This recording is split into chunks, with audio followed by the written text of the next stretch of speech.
मेरा नाम संतोषी उइके है। मैं बीएड सेकेंड सेम की स्टूडेंट हूँ। मैं आपको CC1 पढ़ाने जा रही हूँ, जिसमें हम जीव-विज्ञान का संज्ञानात्मक सिद्धांत पढ़ेंगे।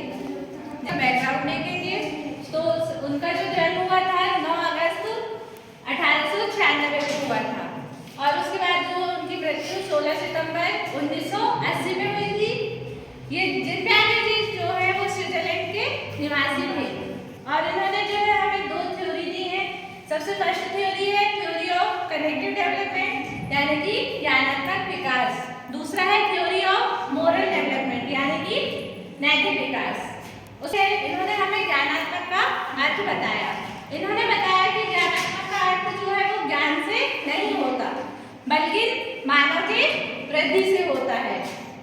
उसके बाद जो है जीव-विज्ञान जी को जो है एक रुचि थी कि जो बालक होते हैं उनमें वृद्धि का विकास कैसे होता है इसके बारे में वो अध्ययन करें, जिसके लिए जो है जीव-विज्ञान जी ने मानसिक वृद्धि से संबंधित क्रियाएं की थी, जिसमें उन्होंने बताया कि जो बालक होता है उसमें जो वृद्धि होती है मानसिक वृद्धि वो जन्मजात होती है, यानी कि बच्चे जन्म से ही उनमें कोई ना कोई क्या कहते हैं क्रिया होती है, जैसे कि वह जन्म से ही देखना, सुनना ये सारी चीजें वो जन्म से ही करते आता है।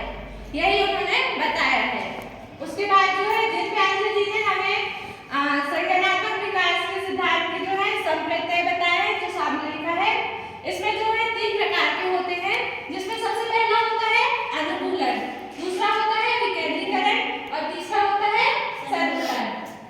अनुकूलन में जो है 2 प्रकार के होते हैं, आत्मसततकरण और समायोजन। तो हम अनुकूलन का वो देख लेते हैं डेफिनेशन। अनुकूलन का मतलब होता है कि वातावरण में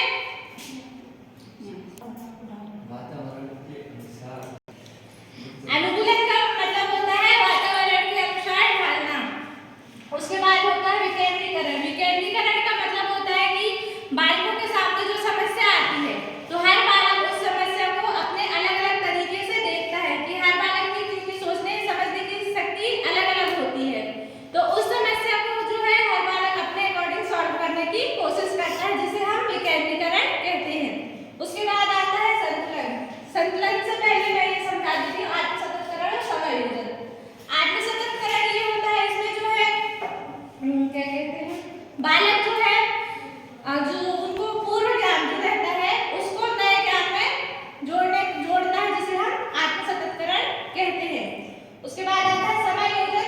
समायोजन में जो है बालक को जो पूर्व ज्ञान रहता है या फिर जो भी उसकी योजनाएं होती हैं उसमें वह परिवर्तन करता है और वातावरण के अकॉर्डिंग उसमें तालमेल बैठाने की कोशिश करता है, जिसे हम समायोजन कहते हैं।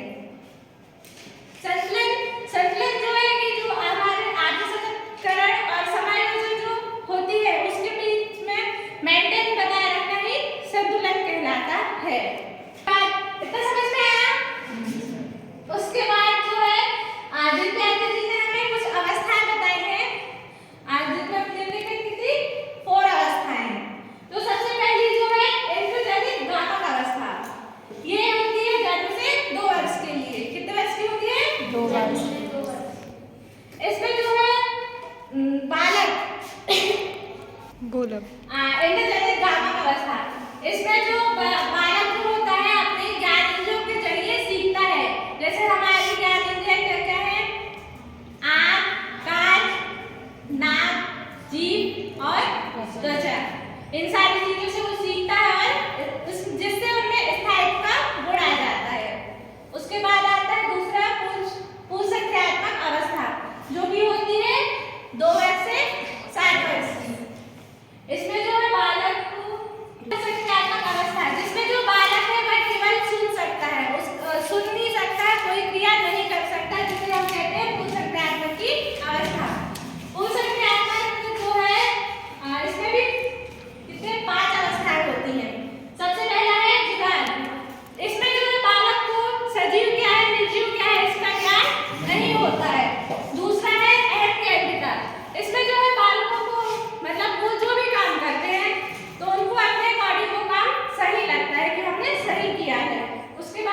ये आएगा मुद्रासन प्रत्याय में। उसके बाद इसमें जो पूर्व संज्ञानात्मक अवस्था है, इसकी दूसरी जो अवस्था होती है वह अंतर्दृष्टि होती है।